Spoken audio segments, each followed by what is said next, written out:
हर साल की तरह रामगढ़ जंगल में वसंत माह का मेला लगा हुआ था। रामगढ़ की जमीन बड़े बड़े रंग बिरंगे झूलों और मीठे पकवानों की दुकानों से भर गई थी। छोटा हो या बड़ा, जवान हो या बुजुर्ग, हर जानवर बसंत माह के इस मेले का आनंद ले रहा था। कुछ जानवर रामगढ़ जंगल के सरपंच वीर प्रताप के पास इकट्ठा हुए, जिन्होंने आज रामगढ़ जंगल में इस विशाल मेले की व्यवस्था की थी। जुग जुग जियो महाराज, हमारे महाराज हमेशा अमर रहें। आज हर साल की तरह आपने इस बार भी विशाल मेला लगाकर हम बच्चों और बुजुर्गों के लिए एक उमंग उजागर की है। आज रामगढ़ जंगल का हर एक जानवर खुशी से झूम रहा है। जानवर वीर प्रताप से ये सब बातें कर ही रहे थे कि तभी अचानक तूफान शुरू हो जाता है। तेज हवाएं चलना शुरू हो जाती हैं। अचानक उठे उस तूफान में उग्रवादी राठौर बाघ अपने सिपाहियों के साथ रामगढ़ जंगल पर हमला कर देता है। राठौर को रामगढ़ में देखकर भगदड़ मच जाती है। सभी इधर उधर भागने लगते हैं। भागो भागो भाइयों भागो, सब अपनी जान बचाकर भागो, ये तो उग्रवादी राठौर है, ये किसी को नहीं छोड़ेगा, जल्दी से अपने घरों में जाकर छुप जाओ। राठौर के सिपाही जंगल में लगे मेले में कई मासूम जानवरों को अपने पैरों तले रोंद डालते हैं। ये देख वीर प्रताप के पसीने छूट जाते हैं। रश्मि, तुम राधा को लेकर गुफा में जाओ, तब तक मैं इन्हें रोकता हूँ। वीर प्रताप अपनी बहादुरी दिखाते हुए राठौर के कुछ सिपाहियों को ढेर कर देता है। इतने में राठौर पीछे से आकर वीर प्रताप पर हमला करके एक के बाद एक उसे घायल कर देता है। ये देख रश्मि शेरनी भागती हुई वीर प्रताप के पास आती है। अभी राठौर का एक सिपाही रश्मि पर हमला करके उसे वहीं मार डालता है। राठौर वीर प्रताप और रश्मि दोनों को गांव में लगे चौराहे पर लटका देता है और अपने सिपाहियों को लेकर भाग जाता है। राधा जब बीच चौराहे पर अपने माता पिता की लटकती लाश देखती है, ये नजारा देखकर उसे बहुत धक्का लगता है। माँ, पिताजी, ये आपको क्या हो गया?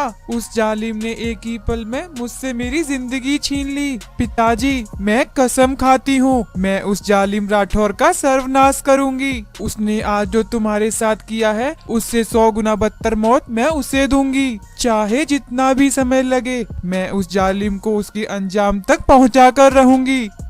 दुश्मनों से बदला लेने के लिए राधा ने अपना जंगल छोड़ दिया और वो एक दूसरे जंगल आकर रहने लगी। धीरे धीरे समय के साथ राधा जवान हुई, लेकिन राधा जिस बदले की आग में जल रही थी, वो बदला लेना इतना आसान नहीं था। उसने राठौर का सर्वनाश करने की जो कठोर प्रतिज्ञा ली थी, उसे पूरा करने के लिए उसे ऐसे मजबूत हाथों की जरूरत थी जो उसके कमजोर कंधों को संभाल सकें। उस बदनसीब के जख्मों पर मरहम लगाने वाले ऐसे ही दो ताकतवर हाथ उसके आसपास ही थे। राघव और वीर, दो जवान भाई, जंगल में अखाड़ा चलाते थे।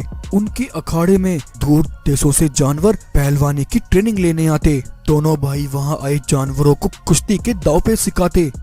एक दिन राधा जंगल की नील नदी का पुल पार कर रही थी, तभी राधा को जाते हुए राठौर का एक सिपाही देख लेता है। अरे अरे, ये तो रामगढ़ जंगल के राजा वीर प्रताप की बेटी है, ये अभी तक जिंदा है, मुझे इसकी खबर सरदार को देनी होगी। सिपाही भागता हुआ राठौर के पास जाकर उसे सब बताता है। उस वीर प्रताप ने अपनी जान पर खेलकर अपनी बेटी को बचा लिया, पर उसने ऐसा करके अच्छा ही किया। अगर मैं उस दिन वीर प्रताप के साथ उसकी बेटी को भी मार देता तो मैं उस असीम खजाने के राज से मरहूम रह जाता। अगर वो शेरनी सच में वीर प्रताप की बेटी है तो उसे उस खजाने के बारे में जरूर मालूम होगा। कालीचरण, तुम अपने साथ 2 सिपाहियों को लेकर जाओ, उस शेरनी की जासूसी करो और पता लगाओ कि वो सच में वीर प्रताप की बेटी है या कोई और है, और जरूरत पड़े तो उसे उठा कर ले आना। एक दिन जब राघव और वीर अखाड़े में बाहर से आए प्रतियोगी के साथ कुश्ती लड़ रहे थे, वो अकेले 2-2 सिपाहियों पर भारी पड़ रहे थे। उस दिन राधा राघव और वीर को अखाड़े में कुश्ती करता देखती है। उनकी बहादुरी देखकर राधा के अंदर एक नया जोश और उमंग जागती है। राधा वहाँ से लौटते हुए मन ही मन सोचने लगती है, ये दोनों भाई जवान और ताकतवर हैं। इनकी मजबूत बाजुओं में वो ताकत है जो मेरे दुश्मनों को उखाड़ फेंकने के लिए काबिल है। ये सोचकर राधा राघव और वीर को एक पत्र भिजवाती है, जिसमें वो राघव और वीर से मदद की गुहार लगाती है। राघव और वीर उस पत्र को पढ़कर कहते हैं, भाई, आखिर ये पत्र लिखने वाला शख्स कौन है, और अगर उसे हमारी मदद चाहिए तो वो हमारे सामने क्यों नहीं आता? हो सकता है उसकी कोई मजबूरी होगी भाई। मजलूम और बेसहारा की मदद करना हमारा फर्ज है। वहीं एक दिन कालीचरण अपने सिपाहियों के साथ जंगल की घाटी से गुजर रहा था। तभी उसकी नजर एक गुफा पर खड़ी उस सफेद शेरनी पर पड़ती है। वो देखो, वो रही, वही वीर प्रताप की बेटी है। सिपाहियों, वो उस समय अकेली है, चलो उसे उठाकर सरदार के पास ले जाते हैं। तब कालीचरण राधा के पास आता है। राधा राठौर के सिपाहियों को देखकर उन्हें पहचान लेती है। हो हो हो हो हो हो हो। मूर्ख शेरनी, तुम्हें क्या लगा तुम यहाँ अपने जंगल से दूर आकर हम सबसे बच जाओगी? चुपचाप और खामोशी से हमारे साथ चलो, वरना हमें तुम्हारे साथ जबरदस्ती करनी पड़ेगी। वहीं राघव और वीर कालीचरण की ये बातें सुन लेते हैं। तब दोनों भाई तेजी से आकर कालीचरण और उसके सिपाहियों पर हमला करते हैं और उसके सिपाहियों को एक एक करके मार डालते हैं। कालीचरण डरकर वहाँ से भाग जाता है। शेरनी, कौन हो तुम? और कल जो हमें पत्र मिला, क्या वो तुम्हारे द्वारा भेजा गया था? और तुम्हें धमकी देने वाले ये सिपाही कौन थे? राधा बड़ी दुखी मन के साथ अपनी सारी बीती कहानी राघव और वीर को सुनाती है। उधर कालीचरण राठौर के पास जाकर उस पर हुए हमले के बारे में उसे बताता है। किसकी इतनी हिम्मत हुई जिसने मेरे सिपाहियों पर हमला किया? सरदार, वो दो थे, उन दोनों के अंदर सीम ताकत लग रही थी। मैं उस शेरनी को उठाकर लाने ही वाला था कि तभी अचानक उन्होंने हमारे ऊपर हमला कर दिया और हमारे सारे सिपाहियों को मार डाला। कालीचरण, वो दोनों जो भी हो सकता है वो उसकी मदद करने आए हों, या फिर वो भी हमारी तरह उस शेरनी से खजाने का राज मालूम करना चाहते हों। कालीचरण, ये दोनों हमारे रास्ते का कांटा बन सकते हैं। इससे पहले ये शेरनी से खजाने का राज पाकर हमारे खिलाफ खड़े हों, हमें इन्हें जड़ से उखाड़ फेंकना होगा। वहीं दूसरी तरफ राघव और वीर राधा की सारी कहानी सुनकर कहते हैं। राधा बहन, तुम्हारे साथ जो कुछ हुआ उस बात का हमें बहुत अफसोस है, लेकिन एक बात हमारे समझ नहीं आई, आखिर राठौर ने तुम्हारे पिताजी के जंगल पर हमला क्यों किया? तुम्हारे पिता की उस राठौर के साथ क्या दुश्मनी थी? राघव, वीर, पिताजी के पास एक ऐसी अनोखी खजाने की गुफा का राज छिपा था। उस गुफा में इतना सोना है जिसे पाकर कोई भी इस धरती पर राज कर सकता है। पिताजी से उस खजाने का पता लगाने के लिए राठौर ने पिताजी पर कई बार हमले किए। जब पिताजी ने उसे गुफा का राज नहीं बताया, तब उस बेरहम राठौर ने मेरे माता पिता को बेरहमी से मार डाला। राधा, अब से तुम्हें उस राठौर से डरने की कोई जरूरत नहीं है। तुम्हारी इस लड़ाई में हम दोनों भाई तुम्हारे साथ खड़े हैं। अब हम दोनों भाई तुमसे जैसा कहते हैं तुम बस वैसा ही करो। तब राघव और वीर ने राधा को एक प्लान बताया। उस प्लान के हिसाब से राधा राघव और वीर के साथ आधी रात में पत्थरों के बीच जाकर खड़ी हो गई। जब कालीचरण कुछ सिपाहियों को लेकर राधा की तलाश में वहाँ से निकला, तभी राघव और वीर ने उन पर हमला करके उन्हें जान से मार डाला। तब राघव और वीर राधा को लेकर राठौर के पास पहुंचते हैं। राठौर राधा को देखकर जोर जोर से हंसने लगा। हो हो हो हो हो हो हो। अच्छा, तो तू इन दोनों की सहायता से मेरा मुकाबला करने चली है। लगता है तू भूल गई है, सालों पहले जैसे मैंने तेरे माता पिता को मारकर उन्हें सूली पर चढ़ाया था, वैसे ही आज तुझे और तेरे साथ आए तेरे इन दोनों हिमायतियों को भी खत्म कर दूंगा। दुष्ट राठौर, आज सूली पर चढ़ने का वक्त तेरा है। सालों पहले तूने मुझसे मेरे माता पिता को छीन लिया था, तू आज इसका हिसाब देगा। राघव और वीर राठौर पर हमला करते हैं और राठौर पर एक के बाद एक वार करके उसे घायल करके पकड़ लेते हैं। राधा, ये लो तलवार और इस जालिम को खत्म करके आज इससे अपना बदला पूरा करो। तब राधा उस तलवार से राठौर पर हमला करती है और राठौर की छाती को फाड़ देती है। आज राधा राठौर को मारकर बहुत खुश होती है और इस तरह राधा राघव और वीर की मदद से अपने माता पिता के हत्यारों से अपना बदला पूरा करती है। राधा राघव और वीर को उस खजाने की गुफा तक ले जाती है और उस सारे खजाने को राघव और वीर को सौंप देती है। राघव और वीर उस खजाने को पाकर बहुत खुश होते हैं और आज राघव और वीर इस पूरे खजाने के मालिक हो जाते हैं। घनघोर रात के उस तेज तूफान में गौरी शेरनी अपनी बेटी को पीठ पर बिठाकर तेजी से भाग रही थी। गौरी भागती हुई एक नदी पर पहुंची और वहां आकर उसने अपनी बेटी को एक लकड़ी के ताबूत में रखा। हे भगवान, मेरी मदद करो, मैं अपनी बेटी को लेकर उस जालिम के साथ नहीं रह सकती। ये कहकर गौरी ने अपनी बेटी को ताबूत के साथ नदी में बहा दिया। सुबह की खिलखिलाती धूप में एक गाय जंगल की नदी से पानी पी रही थी कि तभी उसे पानी में अपनी ओर कुछ बहता हुआ नजर आया। वो एक लकड़ी का ताबूत था। गाय ने जब उस ताबूत को पानी से निकालकर उसे खोल कर देखा तो उसकी आंखें फटी की फटी रह गईं। उस ताबूत में एक जीती जागती सुंदर शेरनी की बच्ची पड़ी थी। हे भगवान, ये इतनी सुंदर बच्ची किसकी है? ये तो बहुत प्यारी है। न जाने इसके माता पिता कितने निर्दयी हैं, जो इसे इस तरह नदी में बहा दिया। बरसों से मुझे कोई औलाद नहीं है, अब से मैं इस बच्ची को पालूंगी। ये कहकर गाय उस बच्ची को अपने घर ले आई। उस नन्ही शेरनी को देखकर जंगल के सभी जानवर उसके पास आए। अरे अरे गाय, ये तुम किसकी बच्ची को उठा कर ले आई हो? ये तो किसी शेरनी की बच्ची है, ये तुम्हारे पास कैसे आई? भाई, ये तो भगवान ही जाने कि इस नन्ही बच्ची की माँ कौन है। मुझे ये मासूम बच्ची नदी में बहती हुई मिली। मुझसे इसकी मासूमियत देखी नहीं गई और मैं इसे अपने साथ ले आई। अब से मैं इसे अपने साथ ही रखूंगी। वो तो ठीक है गाय, तुमने इस बच्ची को यहाँ लाकर अच्छा किया, लेकिन जरा देखना, ये एक शेरनी की बच्ची है, कहीं इसकी वजह से हम सबको कोई मुसीबत ना हो जाए। और फिर इस तरह वो गाय उस नन्ही शेरनी की बच्ची को अपने साथ रखकर उसका पालन पोषण करने लगी। गाय उस बच्ची का अच्छे से ख्याल रखती और उसे बड़े लाड और प्यार से दुला। गाय ने उसका नाम झांसी रखा। झांसी अपनी माँ गाय के साथ खुशी से रह रही थी।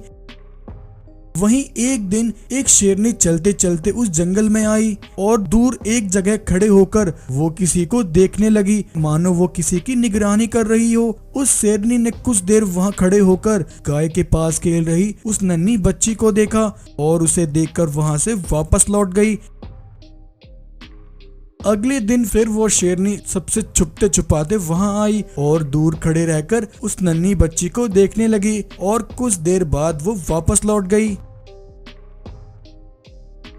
एक दिन जब नन्ही शेरनी उस बच्ची को दूर खड़े होकर देख रही थी, उस दिन उस बच्ची की माँ गाय वहाँ मौजूद नहीं थी। शेरनी ये देखकर उस बच्ची के पास गई और उस बच्ची के पास आकर वो उसे लाड और दुलार करने लगी और उसे अपनी बेटी की ही तरह प्यार से चूमने लगी।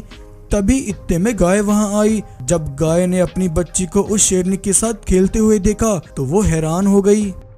अरे बहन, तुम कौन हो? पहले तो मैंने तुम्हें इस जंगल में कभी नहीं देखा। हाँ बहन, मैं पास वाले जंगल में रहती हूँ। मैं यहाँ से गुजर रही थी तो मैंने इस प्यारी बच्ची को देखा, तो बस इसे खिलाने के लिए इसके पास आ गई। तुम्हारी बच्ची बहुत प्यारी है बहन। हाँ बहन, ये बच्ची बहुत प्यारी है, लेकिन मैं इसकी माँ नहीं हूँ। ये प्यारी बच्ची मुझे नदी में बहती हुई मिली। इस नन्ही बच्ची को एक माँ की जरूरत थी तो मैं इसे अपने साथ ले आई। लेकिन मैं ये देखकर हैरान हूँ कि मेरी बच्ची तुम्हारे साथ ऐसे खेल रही है जैसे वो तुम्हारी ही बेटी हो।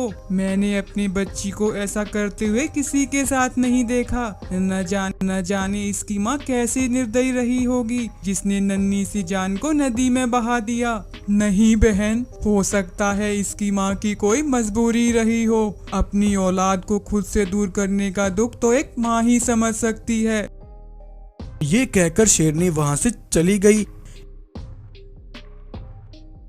एक दिन बंटी नाम का बाघ वहां से गुजर रहा था, तभी उसकी नजर झांसी पर पड़ी। झांसी को देखकर बाघ मनी मन सोचने लगा, ये इस गाय के घर में शेरनी की बच्ची कौन है? दिखने में तो इसका शरीर बड़ा तंदुरुस्त और मुलायम लग रहा है। विदेशी बाजार में इसकी अच्छी कीमत मिलेगी। ऐसा कहकर बंटी बाघ गुफा पर आकर एक शेर और शेरनी को अपने पास बुलवाता है। सुनो, तुम दोनों को मेरा एक काम करना होगा। इस पते पर तुम्हें एक गाय के घर में एक शेरनी की बच्ची मिलेगी। तुम्हें उस बच्ची को मेरे पास लेकर आना है। सुना है वो बच्ची अनाथ है। वो उस गाय को एक नदी में बहती हुई मिली है। उस गाय से तुम्हें उस शेरनी की बच्ची को कैसे लेकर आना है ये तुम दोनों अच्छी तरह जानते हो। इस काम के बदले मैं तुम्हें 20 सोने के सिक्के दूंगा। ये सुनकर वो शेर और शेरनी बाघ के काम के लिए राजी हो गए और वो दोनों उस बच्ची के नकली माता पिता बनकर गाय के पास आए और वहां आकर नाटक करने लगे। हाय मेरी बच्ची, मेरी प्यारी बच्ची, आखिर हमें हमारी बेटी मिल ही गई।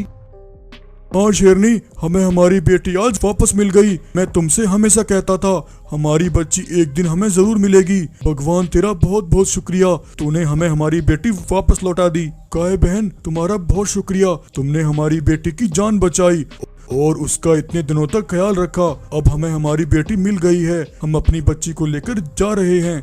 उनकी बात सुनकर गाय कुछ कहती, वो शेर और शेरनी इससे पहले झांसी को अपने साथ लेकर चल पड़ते हैं, लेकिन झांसी को ले जाते हुए वो शेरनी उन दोनों को देख लेती है। शेरनी भागती हुई गाय के पास आती है। गाय बहन, रोको उन दोनों को, वो दोनों झूठ बोल रहे हैं, वो इस बच्ची के माता पिता नहीं हैं। आखिर क्या सबूत है उनके पास कि वो उनकी बेटी है? जल्दी करो बहन, रोक लो उसे।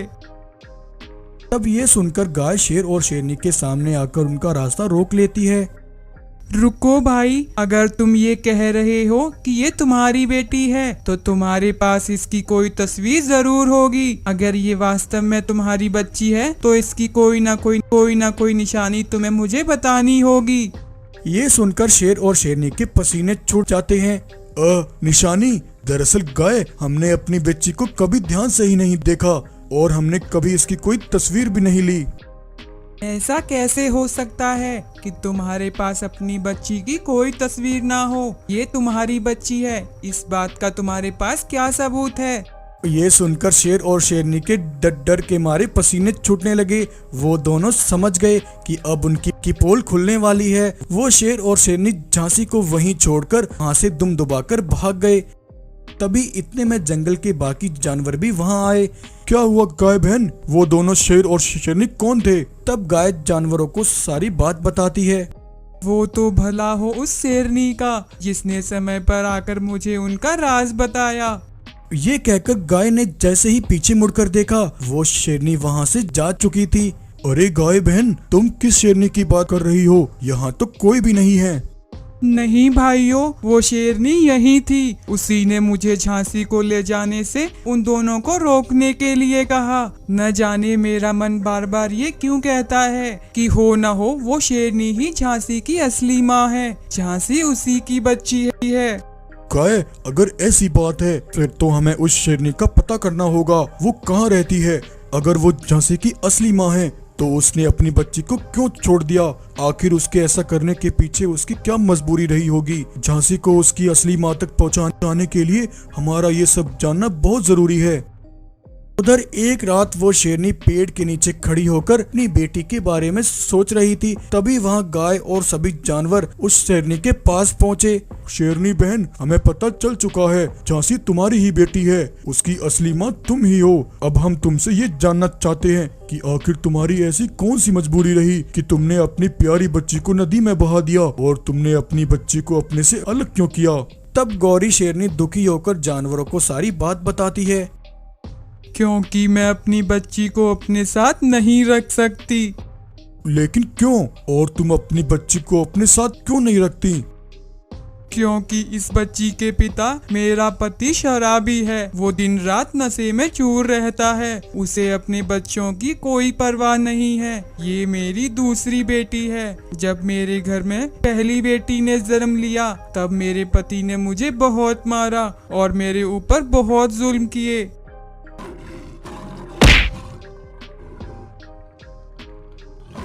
मैंने तुझसे एक बेटा मांगा था जो बुढ़ापे में मेरा सहारा बनेगा और मेरे लिए पैसे धन दौलत कमा कर लाएगा, लेकिन तूने मेरे सपनों पर पानी फेर दिया। अब मैं इस लड़की का क्या करूंगा? कान खोल कर सुन ले, अगर तू अपनी बेटी के साथ इस घर में रहना चाहती है तो तुझे मुझे एक बेटा देना होगा, और अगर अगली बार ऐसा नहीं हुआ तो अपना सामान बांधकर यहाँ से निकल जाना।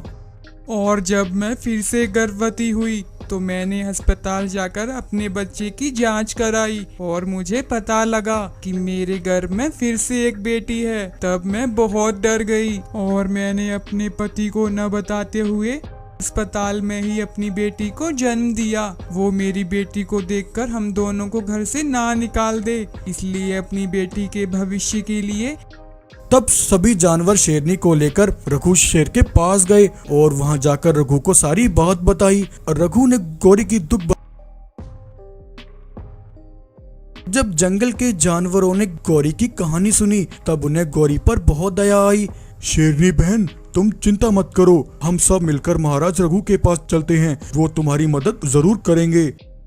तब सभी जानवर शेरनी को लेकर रघु शेर के पास गए और वहां जाकर रघु को सारी बात बताई। रघु ने गौरी की दुख भरी कहानी सुनकर उसकी मदद करने का फैसला किया और वो गौरी के साथ उसकी बेटी झांसी को लेकर उसके शराबी पिता के पास आया। पाशा, तुमने अपने परिवार के साथ बहुत गलत किया है। औलाद का बेटा या बेटी होना ऊपर वाले के हाथ में होता है। बेटा हो या फिर बेटी, हमें दोनों के साथ एक जैसा बर्ताव करना चाहिए और उनको एक जैसा प्यार और सम्मान देना चाहिए। ऐसा ना करना एक कानूनी जुर्म है और मैं तुम्हें इसके लिए सजा भी दे सकता हूँ, लेकिन मैं यहाँ तुम्हें तुम्हारा परिवार वापस लौटाने आया हूँ। ये मेरे पास खड़ी प्यारी सी बच्ची तुम्हारी दूसरी औलाद है और ये भी एक बेटी है। अगर तुम बेटी और बेटे में फर्क समझोगे तो तुम्हें फर्क ही दिखेगा, लेकिन अगर तुम दोनों को एक समान समझोगे तो तुम्हें वो दोनों एक जैसे लगने लगेंगे। और याद रखना, बेटियां भी बेटों से कम नहीं होती और मुझे पक्का यकीन है तुम्हारी ये दोनों प्यारी बेटियां एक दिन तुम्हारा नाम जरूर रोशन करेंगी। अब से तुम अपने परिवार के साथ रहोगे और अपनी दोनों बेटियों को एक बेटे की तरह ही प्यार और सम्मान दोगे। राजा रघु की ये बातें सुनकर पाशा की आंखें खुल गईं। उसे अपने किए पर पछतावा होने लगा। पाशा ने अपने बर्ताव पर अपनी पत्नी और बच्चियों से माफी मांगी और फिर पाशा बिना किसी भेदभाव के साथ अपनी दोनों बच्चियों के साथ हंसी खुशी अपने परिवार में रहने लगा और यूं इस तरह गौरी शेरनी का परिवार फिर से आबाद हो गया। तो ये कहानी आपको कैसी लगी? अगर कहानी अच्छी लगी हो तो वीडियो को लाइक करें और ऐसी ही मजेदार कहानियां देखने के लिए हमारे चैनल को सब्सक्राइब करें। वो दिन उसकी जिंदगी का आखिरी दिन था। राजा सूर्यभान के सिपाही बेड़ियों में कैद प्रताप के पास आते हैं। प्रताप, हमारी फांसी का दिन मुकर्रर हो गया है। अगर तुम्हारी कोई आखिरी ख्वाहिश है तो बता दो, वो भी पूरी कर दी जाएगी। मुझे यहाँ एक अजीब सी घुटन महसूस होती है। मैं यहाँ इन चार दीवारियों में कैद रहकर मरना नहीं चाहता। मुझे वहीं क्रांति मैदान में फांसी दी जाए। मैं अपने लोगों के बीच मरना चाहता हूँ, जहाँ से इस जंगल में क्रांति की शुरुआत हुई थी। और फिर यही हुआ। प्रताप की आखिरी ख्वाहिश के मुताबिक राजा के सिपाही प्रताप को उसके अपने लोगों के बीच क्रांति मैदान में लेकर आए। लेकिन सवाल ये है, आखिर एक सच्चे सिपाही प्रताप ने ऐसा क्या किया था जिसके लिए उसे आज सजाए मौत दी जा रही थी? आइए जानते हैं। आज से 20 साल पहले प्रताप जब 8 वर्ष का था, एक दिन अपने दादा के साथ स्कूल से घर लौट रहा था। बेटा प्रताप, मेरी सारी जिंदगी आजादी की लड़ाई लड़ने में चली गई। मेरे नक्शे कदम पर चलते हुए, इस जंगल की सेवा करते हुए मेरा बेटा शहीद हो गया। बेटा, अब तो बस मेरी एक ही ख्वाहिश है, इस स्वतंत्रता सेनानी भीष्म नारायण प्रताप का पोता इस प्रताप खानदान का नाम रोशन करे। लेकिन जहां प्रताप के दादा ने अपने पोते से जो उम्मीदें लगा रखी थी, वहीं दूसरी ओर प्रताप अपने परिवार की उन उम्मीदों को धूल में मिला रहा था। प्रताप स्कूल का बहाना लेकर हर रोज बस्ती के जानवरों के साथ सारा दिन जुआ खेलता और बस्ती के जानवरों के बच्चों को जुआ खेलना सिखाता। एक बार एक गाय अपने बेटे को स्कूल छोड़कर वापस लौट रही थी। तभी उसने अपने बेटे को प्रताप के साथ रास्ते में जुआ खेलते हुए देखा। ये देख उस गाय के होश उड़ गए। शाम में प्रताप के दादा और उसकी माँ प्रताप के स्कूल से लौटने का इंतजार कर रहे थे। बेटा, शाम हो गई है, लेकिन प्रताप स्कूल से अभी तक वापस लौटकर नहीं आया। पिताजी, आप परेशान ना हो। प्रताप के इम्तिहान सर पर हैं। वह शाम तक स्कूल में बैठकर मन लगाकर पढ़ाई करता है। उसने इस बार ठान लिया है कि वह स्कूल में सबसे ज्यादा नंबर लेकर आएगा। लेगा, जरूर लेगा। उसकी आंखों में मैंने एक गजब का आत्मविश्वास देखा है। मुझे पूरा यकीन है वो एक दिन बहुत बड़ा आदमी बनेगा। सारे जंगल में दूर दूर तक सिर्फ उसी के चर्चे होंगे। तभी इतने में भालू मास्टर प्रताप के दादा से मिलने आता है। हाँ हाँ, आपके पोते उस प्रताप के चर्चे जरूर होंगे, लेकिन उसके अच्छे कामों के नहीं, बल्कि उसकी गंदी हरकतों के। मास्टर जी, ये आप क्या कह रहे हैं? मैं बिल्कुल सही कह रहा हूँ। आपकी आंखों पर बंधी हुई अंधविश्वास की पट्टी खोल रहा हूँ। आपके बेटे प्रताप ने पिछले 20 दिनों से स्कूल में कदम तक नहीं रखा है और स्कूल के बच्चों से मुझे ये पता चला है कि प्रताप गाँव के बच्चों के साथ सारा दिन जुआ खेलता है। नहीं मास्टर जी, ये आप क्या कह रहे हैं? मेरा प्रताप ऐसा कभी नहीं कर सकता। तभी इतने में गाय वहाँ आती है। मास्टर जी बिल्कुल सही कह रहे हैं। तुम्हारे बेटे प्रताप ने सारे गांव के बच्चों को जुए की लत लगा दी है। ये सब सुनकर प्रताप के दादा इस सदमे को बर्दाश्त नहीं कर पाते और अचानक दिल का दौरा आने से उनकी वहीं मृत्यु हो जाती है। प्रताप जब अपने घर लौटता है तब उसकी माँ उसको देखकर गुस्से से दहक उठती है। तू इस खानदान का वारिस नहीं हो सकता। तूने आज इस खानदान के नाम को कलंक लगा दिया है। मैंने और तुम्हारे दादाजी ने ना जाने क्या क्या सपने देखे थे, लेकिन तूने हमारे सपनों को चूर चूर कर दिया है। चला जा यहाँ से और आज के बाद मुझे अपनी कभी शकल मत दिखाना। प्रताप अपनी माँ से फटकार सुनकर उस दिन अपने जंगल को हमेशा के लिए छोड़ देता है। वहीं एक दिन एक मादा घोड़ा का बच्चा नदी से पानी पी रहा था। तभी अचानक पैर फिसलने से मादा घोड़े का बच्चा नदी में गिर जाता है और नदी में बहने लगता है। वहीं नदी के दूसरी ओर खड़ा प्रताप ये सब देख लेता है। प्रताप नदी में कूदकर उस मादा घोड़े के बच्चे को नदी से बाहर ले आता है। प्रताप मादा घोड़े के बच्चे को पीठ पर बिठाकर उसे उसकी माँ के पास ले आता है। मादा घोड़े का बच्चा होश में आकर अपनी माँ को सारी बात बताता है। बेटा, तुम्हारा बहुत शुक्रिया। आज तुमने मेरे बेटे की जान बचाकर मुझ पर बहुत बड़ा एहसान किया है। मैं तुम्हारा एहसान कभी नहीं भूलूंगी। बेटा, तुम कौन हो और तुम कहाँ से आए हो? पहले तो तुम्हें यहाँ कभी नहीं देखा। मेरा नाम प्रताप है। मेरा इस दुनिया में कोई नहीं है। मैं तो बस यहाँ जंगल में अपने रहने के लिए कोई जगह ढूंढ रहा हूँ। अगर ऐसी बात है तो तुम्हें अब जगह ढूंढने की कोई जरूरत नहीं है, क्योंकि आज से तुम मेरे साथ रहोगे। तब मादा घोड़ा प्रताप को अपने साथ रखकर अपने बेटे के साथ उसका पालन पोषण करती है। अब ऐसे ही 20 साल बीत जाते हैं। प्रताप अब जवान हो जाता है। एक दिन जंगल के राजा सूर्यभान के सिपाही जंगल की बस्ती में आते हैं और वहां आकर एक ऐलान करते हैं। सुनो बस्ती वालों, कल महाराज सूर्यभान के यहाँ उनके बेटे ने जन्म लिया है। इस खुशी के अवसर पर महाराज ने एक बहुत बड़ी दावत रखी है और महाराज ने इस दावत में तुम सभी को आमंत्रित किया है। तुम सभी के वहाँ आने से महाराज को बहुत खुशी होगी। तब महाराज के आमंत्रण पर मादा घोड़ा अपने दोनों बेटों को लेकर जंगल में हो रही दावत में पहुंचती है। सूर्यभान वहां मौजूद सभी जानवरों के सामने एक बड़ा ऐलान करता है। सुनो मेरे प्यारे लोगों, सालों बाद ईश्वर की कृपा से मेरे घर में एक औलाद जन्मी है। इस खुशी के अवसर पर मैं आप सबके सामने एक बड़ा ऐलान करना चाहता हूँ और वो ये है कि मेरे बाद इस जंगल का अगला वारिस और तुम्हारा नया राजा मेरा बेटा होगा। सूर्यभान के इस ऐलान से जानवरों के बीच एक खुशी की लहर तोड़ उठती है, लेकिन तभी उसके कुछ सिपाही फौरन वहां से रवाना होते हैं और वो तीनों एक खंडर में आते हैं। तेजा, राठौर, जिसका हमें डर था वही हुआ। आज उस सूर्यभान ने अपने बेटे को जंगल का नया वारिस भी घोषित कर दिया और हमारे हाथ क्या लगा। हम इतने सालों से उसकी गुलामी करते आए हैं और अब हम आगे उसके बेटे की गुलामी करेंगे। रणधीर, अब तुम ही बताओ हमें क्या करना चाहिए। तुम दोनों चिंता मत करो, मेरे पास इस समस्या का एक हल है। चलो मेरे साथ। तब रणधीर पाशा और राठौर एक साथ राधे बाग के पास आते हैं। रणधीर वहां आकर राधे बाग को सारी बात बताता है। वो सूर्यभान हमेशा से मेरे रास्ते का कांटा रहा है। अब वक्त आ गया है, हम मिलकर उस सूर्यभान को खत्म कर देंगे और फिर मैं उसके जंगल पर अपना कब्जा करके वहाँ अपना एक बड़ा साम्राज्य बनाऊंगा जहाँ सिर्फ मेरी हुकूमत चलेगी। हा हा हा हा हा हा हा। ऐसा कहकर राधे रणधीर, राठौर और पाशा के साथ मिलकर सूर्यभान को खत्म करने का एक प्लान बनाता है। लेकिन उस रात राधे बाग और सूर्यभान के उन तीनों गद्दार सिपाहियों की बातें झाड़ियों के पीछे खड़ा प्रताप सुन लेता है। ये सुनकर प्रताप के होश उड़ जाते हैं। पाशा, तेजा और राठौर, ये तीनों तो इस राज्य के सबसे बड़े गद्दार निकले। महाराज सूर्यभान ने इन्हें अपनी औलाद से बढ़कर प्यार दिया, लेकिन ये गद्दार हमारे महाराज की पीठ पर खंजर मारने की तैयारी कर रहे हैं। नहीं, मैं ऐसा नहीं होने दूंगा। महाराज के प्राण इस समय संकट में हैं, मुझे उनकी रक्षा करनी होगी। उधर रणधीर पाशा और तेजा सूर्यभान को खत्म करने की पूरी तैयारी कर चुके थे। जब सूर्यभान उस रास्ते से गुजरता है तब रणधीर, तेजा और राठौर मिलकर अचानक से सूर्यभान पर हमलावर हो जाते हैं और एक के बाद एक हमला करके सूर्यभान को खून में नहला देते हैं। अयो, हमारा काम खत्म हुआ। अब जल्दी से यहाँ से निकलते हैं। अगर सूर्यभान के सिपाहियों ने हमें यहाँ देख लिया तो हमारे लिए मुसीबत हो जाएगी। ऐसा बोलकर वो तीनों वहाँ से जाने लगते हैं। लेकिन ये क्या, खून से लथपथ सूर्यभान हार्ड मार फिर से उठ खड़ा होता है, क्योंकि असल में वो प्रताप था जिसने सूर्यभान की नकली खाल ओढ़ रखी थी। ठहरो, रुक जाओ। तेजा, पाशा और राठौर पीछे मुड़कर देखते हैं। गद्दार सिपाहियों, तुम्हें क्या लगा तुम हमारे महाराज को इतनी आसानी से मार पाओगे? तुम्हारी इस गद्दारी की सजा मैं तुम्हें इसी समय दूंगा। ऐसा कहकर प्रताप उन तीनों पर एक के बाद एक हमला करता है और सूर्यभान के उन तीनों गद्दार सिपाहियों को जान से मार डालता है। इतने में राधे बाग वहां आकर ये सब देख लेता है।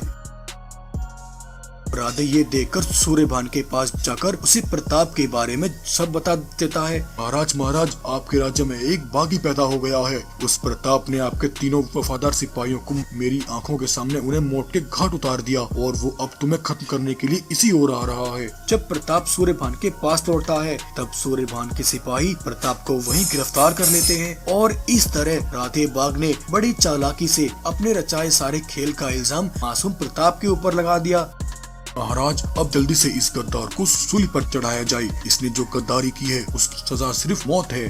हाँ राधे, सूली पर जरूर चढ़ाया जाएगा, लेकिन प्रताप को नहीं, बल्कि ये सजा तुम्हें मिलेगी। राधे बहुत हुआ तेरा नाटक, तेरा पर्दाफाश हो चुका है।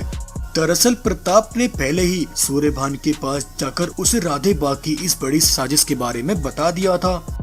मुझे सब मालूम है। मेरे उन सिपाहियों को मेरे खिलाफ भड़काने वाला तेरे अलावा और कोई नहीं हो सकता। आज मैं तुझे इन सब के सामने ऐसी इबरतनाक मौत दूंगा कि आने वाली 7 पीढ़ियां भी उसे याद रखेंगी। ऐसा कहकर सूर्यभान राधे को उसकी गद्दारी के लिए क्रांति मैदान में सूली पर चढ़ाकर उसे सबके सामने एक इबरतनाक मौत देता है। और आज इतने सालों बाद प्रताप की माँ अपने बेटे को देखने वहाँ आई होती है। प्रताप इतने सालों बाद आज अपनी माँ से मिलकर बहुत खुश होता है। बेटा, आज मुझे तुम्हें अपना बेटा कहते हुए गर्व महसूस हो रहा है। आज तुम्हारी बहादुरी ने प्रताप खानदान का नाम रोशन कर दिया। सूर्यभान प्रताप की बहादुरी के बदले उसे ढेर सारा इनाम देकर उसे अपना सबसे वफादार सिपाही घोषित करता है। तो ये कहानी आपको कैसी लगी? अगर स्टोरी पसंद आई हो तो वीडियो को लाइक करें और ऐसी ही मजेदार कहानियाँ देखने के लिए हमारे चैनल को सब्सक्राइब करें।